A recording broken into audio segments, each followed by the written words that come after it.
Hello everyone. तो कल के टॉपिक में हमने समझा था इंक्लूसिव ग्रोथ क्या होती है। इंक्लूसिव ग्रोथ को डिटेल में पढ़ा था और साथ में जो कॉन्स्टिट्यूशनल मैंडेट में कॉन्स्टिट्यूशन में जो चर्चा है इंक्लूसिव ग्रोथ की, किस तरीके से हम इंक्लूसिव ग्रोथ को जो है वो और बेटर कर सकते हैं, हम देश के जो स्टेट का जो काम था जो लोगों के लिए किस तरीके से उनकी लाइफ को बेटर कर सकते हैं उसके बारे में समझा था।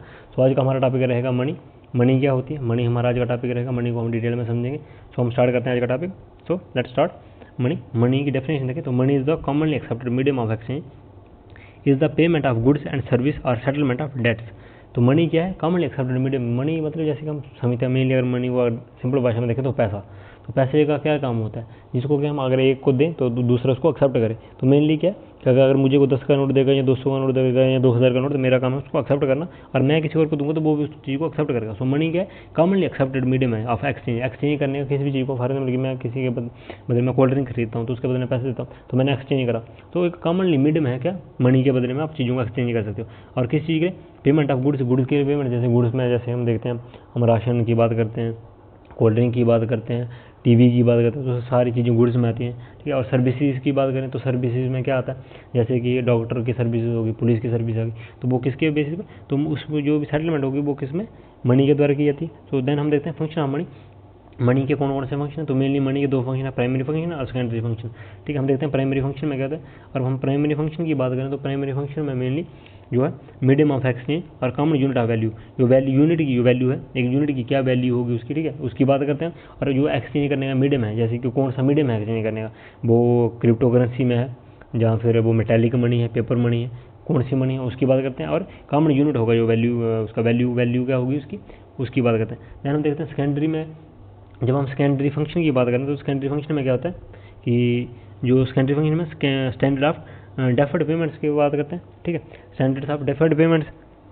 और देन हम बात करते हैं स्टोर ऑफ वैल्यू उसकी वैल्यू स्टोर कर सकते हैं हम, नहीं कर सकते। ट्रांसफर ऑफ वैल्यू क्या, हम उसे इजीली ट्रांसफर कर सकते हैं। आपके पास जैसे मनी होगा आप उसे इजीली ट्रांसफर कर सकते हो। ठीक है, कहीं भी आप जहाँ भी चाहें, आप यहाँ से अगर दिल्ली भेजना चाहो, दिल्ली से अगर आप लखनऊ भेजना चाहो, लखनऊ से आप अगर मुंबई भेजना चाहो, उसको ट्रांसफर कर सकते हो, स्टोर भी कर सकते हो। जैसे कि आपके पॉकेट में रह सकता है, आपके बैंक में रह सकते हैं। स्टैंडर्ड ऑफ डिफर्ड पेमेंट्स मतलब कि अगर आप फॉर एग्जाम्पल अभी आपके पास पैसे नहीं है, तो जैसे आप लोन की बात करते हो, तो लोन जैसी टाइप्स की चीज़ें भी वो किस में आती हैं, सेकेंडरी फंक्शन में। देन हम देखते हैं कुछ और चीज़ें जो कि मनी के लिए, मनी जो है जो कि हमें ज़रूरी है, जिस चीज़ के लिए जो मनी का हम जब यूज़ करेंगे तो वो चीज़ें होना जरूरी है। जैसे कि यूनिवर्सल एक्सेप्टेंस होना, ये यूनिवर्सल एक्सेप्टेंस फॉर एग्जाम्पल अगर हम रुपये की बात करें तो पूरे इंडिया में वो एक्सेप्टेबल होना चाहिए। ऐसा ना हो कि सिर्फ वो, जैसे कि अगर मैं जम्मू से हूँ तो वो सिर्फ जम्मू में एक्सेप्टेंस हो, अगर मैं दिल्ली से हूँ तो दिल्ली में मेरी मनी चले, अगर मैं मुंबई से हूँ तो मुंबई में मेरी मनी चले। जबकि मैं मुंबई का हूँ, अगर मैं दिल्ली में खर्चना चाहूँ तो तब भी खर्च सकूँ। Then durable for a long period time. For example ऐसा ना हो कि मैं अगर मुंबई से आ चला तो मैं 6 महीने बाद अगर दिल्ली आया तो दिल्ली में वो चीज़ तो चलेगी नहीं, क्योंकि मैं 6 महीने पहले वो चीज़ ली थी, तो उसका पीरियड खत्म हो गया। तो ऐसा नहीं, वो लॉन्ग पीरियड के लिए होनी चाहिए। लॉन्ग पीरियड हर टाइम, जैसे कि अगर 2000 का नोट होगा या 1000 का नोट होगा या 10 का नोट है, तो अब उसको 2 साल बाद भी चलाओगे तो वो चलेगा। अगर उसमें डीमोनेटाइजेशन नहीं होगी तो वो चलेगा, अगर सरकार उसको बंद नहीं करेगी, वो जरूरी है। Then recognition of authority and people. Authority जैसे गवर्नमेंट अथॉरिटी है या फिर आरबीआई हो गया, तो उनकी रिकोगनिशन मिली हुई होनी चाहिए। और पीपलों के जो लोग हैं, लोगों के द्वारा भी वो एक्सेप्टेबल होना चाहिए। Then hard to counterfeit.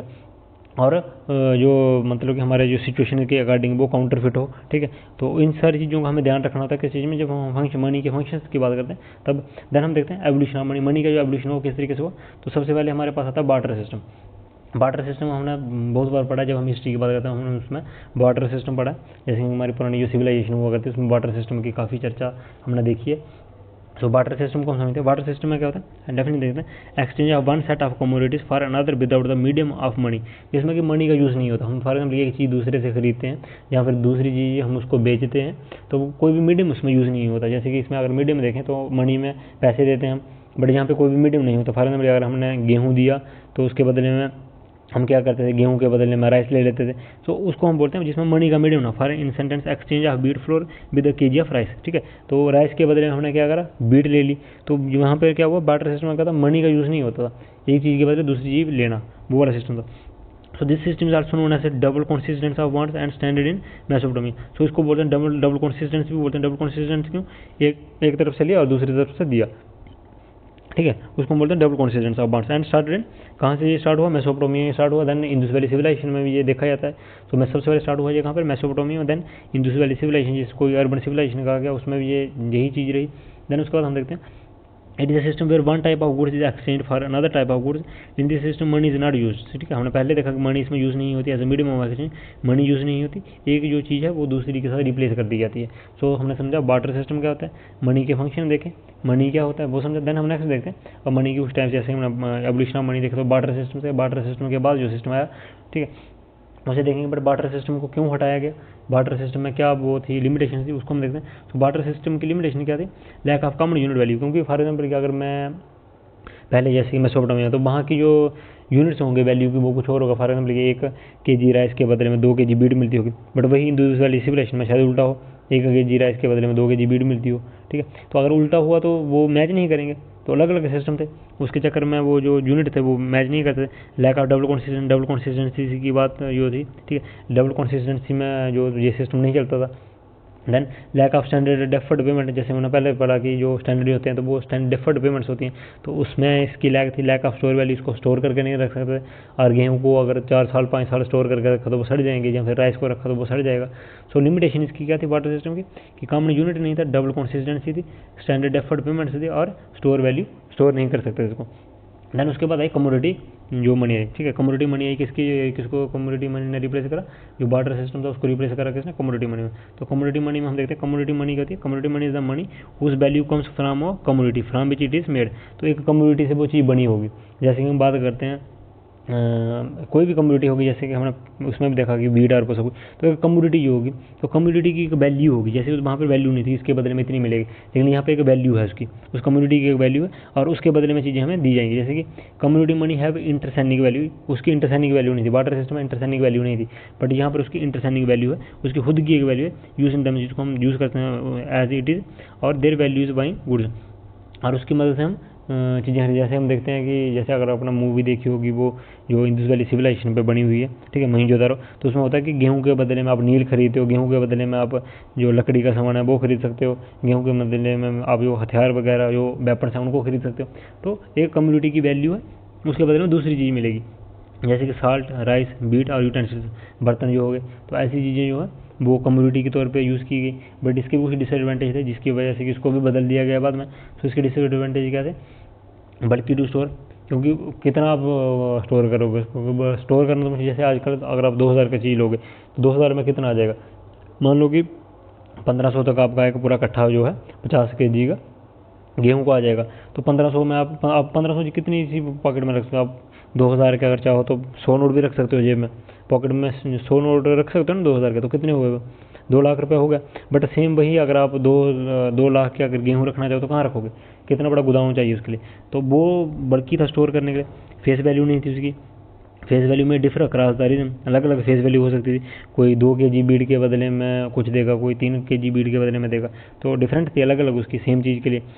Then divisibility and fungibility in difficult for commodity money. ठीक है, डिविजिबिलिटी उसको डिवाइड करना मुश्किल हो जाता था। Then general they are perishable, perishable nature से मतलब कि फॉर एग्जाम्पल की बीड जो है तो वो सड़ने का डर रहता था, खराब होने का डर। प्रिशेबल होता है जो चीज़ें खराब हो गई थी, तो प्रिशेबल नेचर था, कभी भी खराब हो सकती थी, काफ़ी देर तक आप उन्हें स्टोर करके नहीं रख सकते थे, वो एक रीज़न था। देन हम देखते हैं उसके बाद इसको भी रिप्लेस कर दिया गया किसके साथ, मेटालिक मनी के साथ, क्योंकि कम्युनिटी मनी जो थी उसमें बहुत सारी लिमिटेशन थी, बहुत सारे डिसएडवांटेज थे, इसलिए इसको रिप्लेस कर दिया गया मेटालिक मनी। मेटालिक मनी में जब हम बात करते हैं मेटालिक मनी की हम डेफिनेशन देख लेते हैं। सबसे as the human started civilization, जैसे ह्यूमन स्टार्टेड सिविलाइजेशन, पहला जो मेटल हुआ कापर यूज़ हुआ, हम सबको पता है। इंडस वैली सिविलाइजेशन में हम जब पढ़ते हैं तो कापर एज पढ़ते हैं उसमें, ठीक है, चालकोलिथिक पीरियड भी इसको बोलते हैं। तो कापर एज जो स्टार्ट हुई, तो कापर एज इसलिए स्टार्ट हुई क्योंकि सबसे पहला जो मेटल था जो ह्यूमन के द्वारा, इंसान के द्वारा यूज़ किया गया वो कापर था। सो जब हमें पहला जब कापर मिला तो हमने सोचा कि जैसे सिविलाइजेशन होती गई तो सिविलाइज हुआ जैसे इंसान, तो उसने सोचा कि क्यों ना हम इस चीज़ को चेंज कर दिया जाए, जैसे कि जो बीट था और इसका जो लेन देन था, ठीक है, इस चीज़ को चेंज करके हम क्यों ना उसको मेटेलिक, गोल्ड की जगह या सिल्वर की जगह या कॉपर की जगह कॉपर से उसको रिप्लेस करते हैं। सो कमोडिटी जो है चेंज होगी किसके साथ, मेटेलिक मनी के साथ। और मेटेलिक मनी में it is compose of pure and valuable metals, pure और वैल्यूएबल मेटल, जैसे कि गोल्ड कॉइन्स हो गए। गोल्ड कॉइन्स जो कि पहली बार किसने इंड्यूस करे, इंडो ग्रीक्स ने, जो इंडो ग्रीक्स थे, ठीक है, इंडो ग्रीक्स से, जो ग्रीक से आए हुए इंडिया, जो इंडिया में जो रहते थे उन्होंने वो करा इंडो ग्रीक्स ने, एंड देन कुशान्स ने, ठीक है, एंड कुशान्स ने। और उसके बाद गुप्ता गोल्ड कॉइन्स जो थे वो काफ़ी स्पेक्टाकुलर थे, बहुत अलग तरीके के थे, ठीक है, गुप्ता के। और कहा जाता है कि गुप्ता पीरियड जो था वो स्वर्ण काल भी माना जाता है, किसके लिए, जो गोल्ड कॉइन्स थे उनके लिए भी, और वैसे भी गुप्ता पीरियड जो है वो स्वर्ण काल माना जाता है, इंडिया हिस्ट्री एंड हिस्ट्री का स्वर्ण काल। और सबसे ज़्यादा जो कॉइन्स हैं वो भी गुप्ता पीरियड के द्वारा ही चलाए गए, जो गोल्ड कॉइन्स हैं मेनली। और पहली बार जो गोल्ड कॉइन्स है वो इंडो ग्रीक्स के द्वारा चलाए, फिर कुषाण के द्वारा, देन गुप्तास के द्वारा, ठीक है। और उसके बाद हम देखते हैं आफ्टर 1930 हुआ तो use of metallic money was discarded due to, क्योंकि जो आफ्टर 1930 जब 1930 के बाद जो है मेटेलिक मनी जो है वो उसका भी यूज़ होना कम हो गया। पहले हमने बार्टर सिस्टम देखा, फिर कमोडिटी मनी आई हमारे पास, कमोडिटी मनी भी चेंज हुई मेटेलिक मनी के साथ। मेटेलिक मनी में कुछ ना कुछ लिमिटेशन थी, इसीलिए उसको चेंज कर दिया गया इसका पेपर मनी के साथ। तो हम देखते हैं कि मेटेलिक मनी में क्या क्या कमियाँ थी, क्या उसके डिसएडवांटेज थे, जिसकी वजह से उसको भी रिप्लेस करना पड़ा। सो आफ्टर 1930 क्या हुआ, देर सप्लाई वाज लिमिटेड, क्योंकि अभी अगर हम गोल्ड की बात करें तो गोल्ड, इतना गोल्ड कहाँ से लाएंगे कि उसकी सप्लाई करना मुश्किल हो जाती थी, इतना गोल्ड लाना, इतना सिल्वर लाना। जब निकलेगा तो ज़मीन से तो कितनी खदानें हम वो हैं जो खोदेंगे और फिर हम उस मेटेलिक मनी को लेकर आएंगे। सो उस चीज़ के लिए डिफिकल्टी था, सप्लाई वास लिमिटेड थी। Government had to maintain 100% gold reserves, government को 100% गोल्ड रिजर्व्स को मेंटेन करना पड़ता था, और वो मेंटेन ना करे तो इकोनॉमी गिर जाएगी। तो वो एक मुश्किल जो एक प्रॉब्लम थी। Lack of safety during transportation, safety की, क्योंकि लुटेरे बहुत हुआ करते हैं। फॉर एग्जाम्पल की मनी है तो ऑनलाइन हम उसको ट्रांसफ़र कर देते हैं, हमारी जेब में इतनी सी डाली होगी तो कितने जो है पर्सन चाहिए उसको वो करने के लिए, किसी को पता भी नहीं चलता। बट मैं अगर मान लो कि ट्रक आप उसका बेच रहे हो गोल्ड का, तो पता चल गया तो जाहिर सी बात है आपको उसको बचाना भी पड़ेगा। सो वो एक सेफ्टी रीज़न भी था। डिफ़िकल्टी थी हैंडलिंग लार्ज ट्रांजेक्शन, जब आपको फॉर एग्जाम्पल कि 2 ट्रक किसी को सोना देना है, तो अभी अगर पैसे देना तो आप ऑनलाइन दे देते हो, चेक एक चेक काट के दे देते हो पैसे तो। बट आपको किसी पर 200 करोड़ देना तो कितना सोना चाहिए, तो कितना गोल्ड चाहिए, इतना गोल्ड दोगे तो वो डिफ़िकल्टी होगा उसको हैंडल करना, लार्ज ट्रांजेक्शन करना भी डिफ़िकल्ट होगा, आपको वहाँ उस जगह पे जाके करना पड़ेगा। सो इसलिए इसको क्या क्या कन्वर्ट कर दिया गया किसका, पेपर मनी के साथ। तो हम नेक्स्ट देखते हैं, ठीक है। नेक्स्ट हमारे पास आता है पेपर मनी। पेपर मनी जिसको कि हम कहते हैं फाइट मनी भी कहते हैं। पेपर मनी और फाइट मनी कहते हैं। फाइट मनी जो है, फाइट का मतलब जो है FIAT, ठीक है, इसको हम समझेंगे बाद में। सबसे पहले हम देखते हैं पेपर मनी कहते हैं, फाइट का मतलब हम आगे चल के समझें। तो पेपर का, paper money that is not backed by any physical community, जिसकी कोई फिजिकल कम्युनिटी, जैसे कि अगर हम मेटेलिक की करें तो फिजिकल कम्युनिटी गोल्ड हो गया, सिल्वर हो गया। अगर कम्युनिटी की बात करें तो उसमें जो साल्ट था, यूटेंसिल्स थे, बीट थी, वो एक फिजिकली कम्युनिटी थी। बट जो पेपर मनी थी कोई फिजिकल कम्युनिटी नहीं है, कि पेपर की फॉर्म में ही है सिर्फ। सो कोई फिजिकल कम्युनिटी नहीं है। And institute drives it's value from government order, government जिस चीज़ को ऑर्डर दे, फॉर एग्जाम्पल यार गवर्नमेंट ने जारी कर दिया कि कल 5,000 का नोट जो है वो जारी कर दिया गवर्नमेंट, तो 5,000 का नोट भी चलना स्टार्ट हो जाएगा। कोई इस पर मना थोड़ी करेगा, 5,000 का नोट नहीं लेगा कोई, किसी हर दुकान वाले को लेना पड़ेगा। अगर आपको बैंक दे रहा है तो आपको भी लेना पड़ेगा। 2,000 का नोट जब वो आया तो 2016 में जब डिमोनेटाइजेशन हुआ, तब हर नोट जो भी 2,000 का नया नोट आया, 1,000 का जो पहले का था वो बंद हुआ, तो आपने स्टार्ट करा ना उसका। तो गवर्नमेंट के आर्डर पे ये जो है पेपर मनी जो है वो स्टार्ट होती है, और गवर्नमेंट के आर्डर पर ही बंद होती है। Then it is a country currency, ये कंट्री की करेंसी होती है। जैसे कि हमारी करेंसी रुपी है, USA की डॉलर है, तो कंट्री की करेंसी के ऊपर बेस्ड होती है, which is used by its peoples to pay for goods and services, जो कि वहाँ के पीपल जो है वो यूज़ करते हैं। कोई इंटरसेंडिंग वैल्यू नहीं होती, उनकी इंटरसेंडिंग वैल्यू हुआ करती थी कम्युनिटी की, बट इनकी कोई इंटरसेंडिंग वैल्यू नहीं है, पेपर है सिर्फ। उसके बाद paper money to be accepted as a medium of exchange it should first fulfil 2 condition. अगर पेपर मनी जो है, ठीक है, वो मार्केट में चले, ठीक है, अगर वो किसी देश की इकॉनमी में अगर वो ऐड हो रही है तो उसके लिए 2 चीज़ें बहुत ज़रूरी है। 2 कौन सी चीज़ें ज़रूरी है? पहले किस चीज़ के बेसिस पर हम उसको बोलते हैं फाइट मनी है। फाइट मनी कहते हैं, फाइट मनी का अगर हम एग्जाम्पल, अगर हम डेफिनेशन पढ़े फाइट मनी, तो फाइट मनी मतलब लीगल मनी, जो कि एक कंट्री के द्वारा लीगल है। फॉर एग्जाम्पल कुछ चीज़ें ऐसी होती हैं जो हम किसी और देश में नहीं चलाते, हमारी करेंसी किसी और देश में नहीं चलेगी, तो हमारे देश में हमारी ही करेंसी चलेगी। तो वो क्योंकि हमारे देश में लीगल है, तो लीगल होने के लिए, लीगल मतलब फाइट होने के लिए 2 चीज़ें इंपॉर्टेंट है। वो 2 चीज़ें कौन सी? पहली चीज़, any form of currency issued by the government, कोई भी ऐसी करेंसी जो कि गवर्नमेंट के द्वारा इशू होगी वो फाइट मनी होगी, पहली कंडीशन। बट दोनों ही कंडीशन फुलफिल होनी चाहिए। पहली कंडीशन की वो करेंसी जो है वो गवर्नमेंट के द्वारा इशू होनी चाहिए, पहली। दूसरी, it should have a legal backing, उसकी एक लीगल बैकिंग होनी चाहिए। फॉर एग्जाम्पल जैसे अगर हम पैसे की बात करें तो 2,000 का नोट गवर्नमेंट ने इशू करा, पहली चीज़। लीगल बैकिंग क्या है? RBI के द्वारा उसको बैकिंग दी गई है, तो लीगल बैकिंग और गवर्नमेंट के द्वारा उस करेंसी को जो है वो जारी होना चाहिए, तो उसको हम कहते हैं फाइट मनी। अब हम फाइट मनी की डेफिनेशन देख लेते हैं। सो फाइट मनी मतलब is the form of currency whether physical और डिजिटल, वो फिजिकली फॉर्म में हो या डिजिटल, जैसे कि बैंक में आपके पड़ी है तो वो डिजिटल फॉर्म है। आपके अकाउंट में अगर 5 लाख पड़ा है तो 5 लाख आपके खाते में सिर्फ वो पड़ा हुआ है ना, आपकी जेब में थोड़ी, आपके हाथ में थोड़ी है, फिजिकली थोड़ी है, वो सिर्फ नंबर डिजिट्स लिखे हुए हैं, तो वो सिर्फ एक डिजिटल है, इलेक्ट्रॉनिक बोल सकते हो आप उसको। बट उसमें वो वैल्यू, सिर्फ वैल्यू है, आपके पास हाथ में तो नहीं, फिजिकली तो नहीं है ना वो। फिजिकली आपका पैसा पता नहीं किसके पास है, सेम आपका पैसा कहाँ किसी और के पास, आपने जो पैसे ऐड करवाए थे बैंक में वो थोड़ा ना आपको सेम मिलेंगे, तो वो तो आपके नंबर, सिर्फ एक नंबर शो हो रहा है। तो फिजिकली हो या फिर डिजिटली हो, बैंक में हो या फिर आपके हाथ में हो, इशू गवर्नमेंट के द्वारा जो इशू हो और जिसका एक लीगल वैल्यू हो। जिसकी एक लीगल वैल्यू हो और गवर्नमेंट के द्वारा इशू हो, उसको बोलते हैं fiat money. So fiat money जो central bank of the country is issuer of the paper money. जो पेपर मनी है, फाइट मनी है, वो किसके द्वारा इशू किए थे? वो सेंट्रल बैंक के द्वारा। सो इंडिया का जो सेंट्रल बैंक है वो क्या है? आरबीआई, जिसको हम कहते हैं reserve bank of India. So India में जितनी भी करेंसी है, जितनी भी पेपर मनी है, वो कौन लागू करता है? वो किसका काम है? वो आरबीआई का काम है। सो जो फाइट मनी है वो फिजिकली हो या डिजिटली हो, बट वो गवर्नमेंट के द्वारा इशू होनी चाहिए और उसका एक लीगल वैल्यू होनी चाहिए, मेन ये। और जो भी पेपर मनी या फाइट मनी होगी वो हमेशा किसके द्वारा? सेंट्रल बैंक ऑफ द जो कंट्री को सेंट्रल बैंक होगा उसके द्वारा इशू की जाएगी। उसके बाद हम देखते हैं फाइट मनी क्या होती है। ठीक है, फाइट मनी जो इंडिया में है वो किस तरीके से फाइट मनी हमने समझ लिया। फाइट मनी जो इंडिया में उसको किस तरीके से इशू किया था। So fiat money India is issued by 2 entities. दो जो इंस्टीट्यूट हैं या एंटिटीज हैं उनके द्वारा इसको इशू किया था। पहला जो कॉइन्स हैं, या फिर 1 रुपये का नोट, जो कॉइन्स होते हैं, जैसे हम देखते हैं 5 रुपये का कॉइन, 2 रुपये का, 1 रुपये का, या 10 रुपये का कॉइन, तो या 20 का कॉइन, वो जो कॉइन है या फिर 1 रुपये का जो नोट है वो किसके द्वारा इशू किया जाएगा? वो किया जाएगा गवर्नमेंट ऑफ द इंडिया। जो government of India, for example जैसे कि गवर्नमेंट कौन सी, जैसे कि अभी प्राइम मिनिस्टर हमारे, सो प्राइम मिनिस्टर के अंडर जो रूलिंग पार्टी है तो वो इशू करेगी उन जो नोट्स होंगे, जहाँ 1 रुपये का नोट होगा या फिर कॉइन्स भी होंगे, उनको कौन इशू करेगा? Government of India. और किसके थ्रू? Coinage act 1906। जब अंग्रेज इंडिया पर रूल किया करते तब ये एक्ट बना था 1906 में। ठीक है, इसका नाम था कॉइनेज एक्ट 1906। कॉइनेज एक्ट 1906 के थ्रू क्या करें? जो कॉइन्स होंगे, जहाँ 1 रुपये का जो नोट होगा वो किसके द्वारा बनाया जाएगा? वो बनाया जाएगा गवर्नमेंट ऑफ इंडिया की तरफ से। देन सेकेंड आते हैं हमारे पास बैंक नोट्स। बैंक नोट जो होते हैं, जैसे कि 500 का नोट हो गया, 10 का नोट हो गया, 20 का हो गया, 50 का, 100 का, 2000 का, वो नोट किसके द्वारा बनाए जाएंगे? रिजर्व बैंक ऑफ इंडिया, जो कि क्या है? Central bank of the country, central bank है कंट्री का। और उसके द्वारा क्या होगा? जितने भी बैंक के जो नोट्स हैं वो बनाए जाएंगे, जैसे कि किसके थ्रू? आरबीआई का 1934 में। 1934 में जब हम देखते हैं तो 1934 में आरबीआई बनता है। ठीक है, 1934 में जब आरबीआई बनता है तब आरबीआई एक्ट भी बनता है उसका 1934, जिसका काम था जो भी नोट प्रिंटिंग जो मशीन्स हैं वो बैंक के अंडर रहेंगी, किसके? आरबीआई के अंदर। और वही जो है मेनली जो नोट प्रिंट करेगा जो इंडिया के लिए। सो आरबीआई एक्ट तो हमने देखा फाइट मनी जो है वो 2 एंटिटीज द्वारा इशू की थी।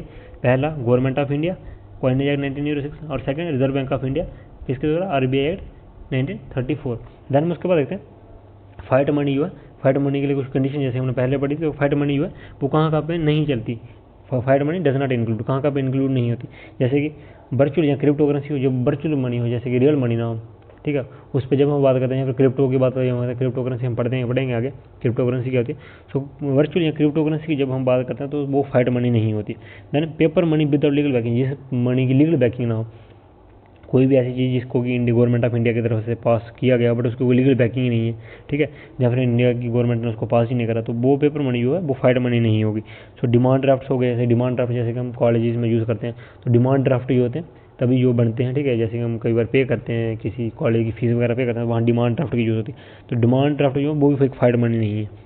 देन डेबिट कार्ड और क्रेडिट कार्ड से वो भी फाइट मनी में नहीं आते, उनसे पैसे जो मिलते हैं वो तो जो है वो फाइट मनी ही है। बट जो डेबिट कार्ड है या फिर अगर क्रेडिट कार्ड को हम मेनली कहें तो वो फाइट मनी नहीं है। जो चेक हम यूज़ करते हैं, ठीक है, वो भी फाइट मनी नहीं है, उनके द्वारा जो पैसे मिलेंगे वो तो फाइट मनी है, बट चेक जो वो फाइट मनी है। वो हमें मान सकते हैं कि वो किसकी द्वारा? बैंक की, जो जिस बैंक में आपका खाता होगा, जैसे एसबीआई में आपका है, ठीक है, जहाँ पंजाब नेशनल बैंक में है, मुंबई बैंक में है, एचडीएफसी में, तो उनके द्वारा वो प्राइवेट एंटिटीज हैं, उनके द्वारा आपको दिए जाते हैं, वो चेक्स दिए जाते हैं, आपको डेबिट कार्ड दिए जाते हैं, ठीक है, डिमांड ड्राफ्ट दिए जाते हैं, बट वो गवर्नमेंट की लीगल जो है वो नहीं है। दैन शेयर और बॉन्ड्स जो है और डिवेंचर जो है, आप कहीं भी शेयर खरीदते हो, इक्विटी खरीदते हो, बॉन्ड्स लेते हो, वो भी इसके अंदर नहीं आता। फिर जी सैक और टी बिल्स जो होते हैं, जी भी नहीं आता। जी सैक क्या होता है, टी बिल क्या होता है, इसको हम आगे की क्लासेस में समझेंगे डिटेल में, थोड़ा लंबा चैप्टर है ये भी, ठीक है, जब हम इसकी बात करेंगे जी सैक का और टी बिल्स की, तो अब इसको भी हम समझेंगे। सो हमने ये समझा कि जो फाइट मनी वो वर्चुअल या क्रिप्टो करेंसी वो नहीं होती, जी सैक और टी बिल नहीं होते, शेयर बॉन्ड्स और डिवेंचर्स नहीं होते, चेक जो है वो भी नहीं आते इसमें, डेबिट एंड क्रेडिट कार्ड से भी फाइट मनी में लीगल नहीं आते, demand draft, paper money without legal banking, ये सब कुछ जो है वो लीगल नहीं है। देन उसके बाद हम देखते हैं, हमने फाइट मनी देखा, पेपर मनी देखा, फाइट मनी और पेपर मनी कुछ चीज़ें और देख लेते हैं। जैसे कि हम देखते हैं आरबीआई को, आरबीआई का एक्ट जो होता है 1934 को, जैसे हमने पढ़ा कि जिसके मदद से वो नोट्स जो है वो किसके कंट्रोल में होंगे? आरबीआई। सो इंपावर करता है central bank to make recommendation. Central bank जो कि खुद आरबीआई है, तो सेंट्रल बैंक को क्या करता है, वो रिकमेंडेशन देता है किसी के लिए, to the government of India to withdraw any notes from circulation. The process of withdrawal of notes from circulation is known as demonetization. So RBI का जो एक्ट 1934 वो गवर्नमेंट को पावर देता है। सेंट्रल बैंक ऑफ इंडिया जो है वो, central bank of India जो RBI reserve bank of India, वो गवर्नमेंट को क्या करता है, वो गवर्नमेंट को पावर देता है। किसी चीज़ को पावर देता है, गवर्नमेंट जब चाहे कोई नया नोट जो है उसे चला सकती है, और जो पहले का एग्जिस्टिंग जो नोट चल रहा होगा उसे बंद कर सकती है। तो एग्जिस्टिंग जो नोट्स हैं उस सर्कुलेशन से उसको हटा सकती है। फॉर एग्जाम्पल जैसे 1000 का नोट हटाया 2016 में और उसके बदले में 2000 का नोट चलाया, 500 का नोट पुराना हटा के नया 500 का नोट लेके आए 500 का, तो वो हटा सकते हैं। और इस पूरे प्रोसेस को क्या बोलते हैं, जब हम नोट चेंजिंग करते हैं जहाँ पर पिछले नोट को हटा के उसके बदले में रिप्लेस करते हैं उसको, इस पूरे प्रोसेस को बोलते हैं डीमोनेटाइजेशन। डीमोनेटाइजेशन 2016 में और अब तक इंडिया में 3 बार डीमोनेटाइजेशन हो चुकी है। सो टोटली अब तक इंडिया में 3 बार जो है डीमोनेटाइजेशन हुई। हमने 2016 में डीमोनेटाइजेशन देखी। 2016 में जो डीमोनेटाइजेशन हुई इसमें क्या हुआ कि 500 के पुराने नोट हटा के रिप्लेस कर दिए गए नए 500 के नोट में। फिर 1000 का नोट चेंज करके 2000 का नोट लाया गया, 100 का नोट चेंज कर दिया गया, 2000 का 200 का नोट चेंज कर दिया गया, 50 का नोट चेंज हुआ, 20 का 10 का, हर जो नोट हैं वो सारे चेंज हुए। इसको बोलते हैं डीमोनेटाइजेशन। और अब हम समझते हैं कि प्रॉब्लम क्या है फाइट मनी के साथ। फाइट मनी भी है, उसके साथ भी कुछ प्रॉब्लम्स है। प्रॉब्लम क्या फाइट मनी की, over printing of currency due to reduction in its value में रिजल्ट इन हाइपर इन्फ्लेशन। जब हम ओवर प्रिंटिंग करवा देते हैं, जैसे कि अफ्रीका में एक देश है, ठीक है, वेंजेलिया, उसने क्या करा, उसमें वहाँ पर क्या हुआ कि जैसे जैसे पैसे की कमी हुई तो उन्होंने क्या प्रिंटिंग आदि कर दी। तो अब जैसे ही किसी भी देश में अगर वो प्रिंटिंग, फॉर एग्जाम्पल अगर देश में पैसा कम हो रहा है तो प्रिंट करना स्टार्ट कर दोगे, उससे इन्फ्लेशन महंगाई बढ़ जाएगी। सो ऐसा भी आप नहीं कर सकते कि प्रिंटिंग आप आधी कर दो, मेंटेन करना पड़ता है ना आरबीआई को भी। जैसे हम इसको आरबीआई को हम डिटेल में समझेंगे आगे जाकर, तब हम समझेंगे किस तरीके से आरबीआई जो है वो मेंटेन करती है मनी को। सो अगर आरबीआई अगर एक्स्ट्रा प्रिंट करवा दे तो मनी फ्लो एक्स्ट्रा होने से महंगाई ज़्यादा हो जाएगी। अगर आरबीआई पैसा खींच ले अपने पास और मार्केट से पैसा सारा खींच ले तभी प्रॉब्लम हो जाएगी, ठीक है, तभी चीज़ें बहुत ज़्यादा सस्ती हो जाएंगी। तो जो जिसने वो रॉ मटेरियल होगा उसका नुकसान हो जाएगा। तो वो चीज़ें हम समझेंगे बाद में। Then bulky to store and transport, store करना और ट्रांसपोर्ट करना थोड़ा, क्योंकि पैसे जैसे कि हम एटीएम में बात करते हैं तो हर दिन गाड़ी वो उसको लोड करेगी फिर वो करेगी, तो थोड़ा बहुत वो है। Prone to counterfeit, so the issue of circulation of fake currency. So fake currency भी चल पड़ती है, जैसे कि 2016 में इसीलिए किया गया क्योंकि ब्लैक मनी काफ़ी हो गई थी। तो उसको चेंज करने के लिए डीमोनेटाइजेशन किया गया। सो इस तरीके की कुछ प्रॉब्लम्स हैं जो कि फाइट मनी के साथ रहते हैं। आप किसी भी करेंसी में जाओगे तो किसी कुछ ना कुछ प्रॉब्लम्स तो रहेंगी। बट हाँ, फाइट मनी का ये है कि थोड़ा स्टैंडर्ड के हिसाब से देखा जाए तो अच्छा है, ठीक है, बाकी के कंपेरिजन देखा जाए तो अच्छा है। और इससे बेटर है जो कि बैंकिंग मनी, उसको हम समझेंगे नेक्स्ट कल की जो लेक्चर होगा, कल के लेक्चर में हम समझेंगे बैंकिंग मनी का। आज का जो लेक्चर है जहाँ तक हम समझ सकते हैं उतना तक समझते हैं। देन हम देखते हैं जैसे हमने डीमोनेटाइजेशन देखा और उसका उल्टा बोले तो डिनोमिनेशन होता है, ठीक है। डिनोमिनेशन में कहते हैं process of changing face value. जब हम एक नोट की फेस वैल्यू चेंज कर देते हैं, बैंक नोट की उसकी जो फेस वैल्यू है उसको चेंज कर देते हैं। फॉर एग्जाम्पल जैसे 200 का चेंज था, 200 का जो नोट था हमने उसकी फेस वैल्यू चेंज कर दी, उस पर 50 लिख दिया तो उसकी फेस वैल्यू चेंज हो गई। वो 200 का नोट था पहले, बट अभी गवर्नमेंट ने उसको 50 का कर दिया, जो 2000 का था उसको 1000 का कर दिया, तो उसकी फेस वैल्यू चेंज कर दी। तो उसको बोलते हैं रीडिनोमिनेशन। रीडिनोमिनेशन कहते हैं जब हम चेंज करते हैं face value of the bank note and coin की सर्कुलेशन में से, ठीक है, उसको हम बोलते हैं रीडिनोमिनेशन। देन हम नेक्स्ट देखते हैं एक और आता है हमारे पास टॉपिक जो है क्रिप्टो करेंसी। हमारा आज का लास्ट टॉपिक रहेगा क्रिप्टो करेंसी। क्रिप्टो करेंसी के बारे में आपने काफ़ी सुना होगा। क्रिप्टो करेंसी काफ़ी आज के टाइम में मशहूर भी है। तो crypto currency in the evolution of the money, the crypto is the latest stage of evolution. So evolution की जब हमने एवोल्यूशन स्टार्ट करा था तो बार्टर सिस्टम से स्टार्ट करा था, फिर कम्युनिटी मेटेलिक, और सो एवोल्यूशन में क्रिप्टो करेंसी जो है सबसे जो एडवांस लेवल की जो मनी है उसको कहते हैं क्रिप्टो करेंसी। क्रिप्टो करेंसी को और डिटेल में समझेंगे हम इसके बाद। आज थोड़ा सा ओवरव्यू लेते हैं हम, कल की लेक्चर में हम क्रिप्टो करेंसी को टोटली समझेंगे। So crypto currency is the digital money with use blockchain technology. ये ब्लॉकचेन टेक्नोलॉजी यूज़ करते हैं। इलेक्ट्रॉनिक मनी किसी के हाथ में नहीं आती, किसी के बैंक में नहीं आती, एक इलेक्ट्रॉनिक मनी है जो हमेशा सर्कुलेट करती रहती है electronically as a form of digit. आपके पास कितने क्रिप्टो हैं, तो क्रिप्टो करेंसी उसको बोलते हैं। और इसकी कोई भी लीगल बैकिंग नहीं है, कोई भी गवर्नमेंट के द्वारा इसको लीगल बैंकिंग जो बैकिंग है वो नहीं दी गई। लीगल बैकिंग जो है क्रिप्टो करेंसी की नहीं है। एग्जाम्पल्स देख लें अगर क्रिप्टो करेंसी की, तो बिटकॉइंस हो गया, एथरम और लाइट कॉइन, ये कुछ एग्जाम्पल्स हैं किसकी, क्रिप्टो करेंसी की। तो आज की वीडियो में इतना रखते हैं। होप करता हूँ आपको समझ आया होगा। हमारे अगर लेक्चर आपको अच्छे लगते हैं तो हमारे चैनल को सब्सक्राइब करें, बेल आइकन पर क्लिक करें और शेयर करें अपने दोस्तों के साथ जो कम्पिटिटिव एग्जाम की तैयारी कर रहे हैं। सो आज के लिए इतना रखते हैं। धन्यवाद। जय हिंद, जय भारत।